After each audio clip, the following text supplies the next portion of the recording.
Okay, when you're searching for images, one of the things that you want to make sure that you do is turn on your safe search. That way it will filter more of the more explicit results. Another thing that you'll want to do is make sure that you have the right to use, if you're looking for an object, that you have a right to use that image. Notice here under search tools you can choose this, and there's one that's called usage rights. It automatically defaults to not filtered by license. That means all the pictures that are out there.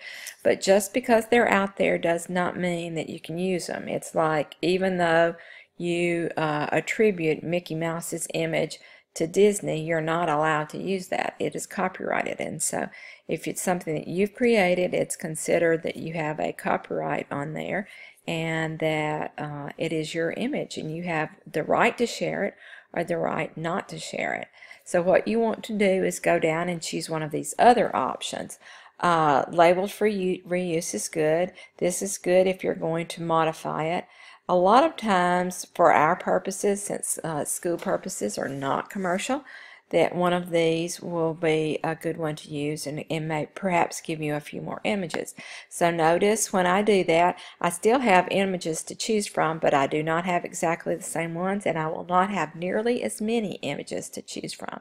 You need to make sure that this is why your students are searching, so that they are using images they actually have the right to use.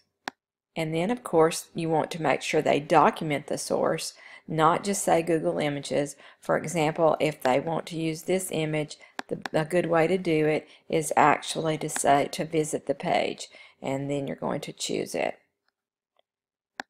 And you can use this as your source, and you would source it the same way you would any other web page.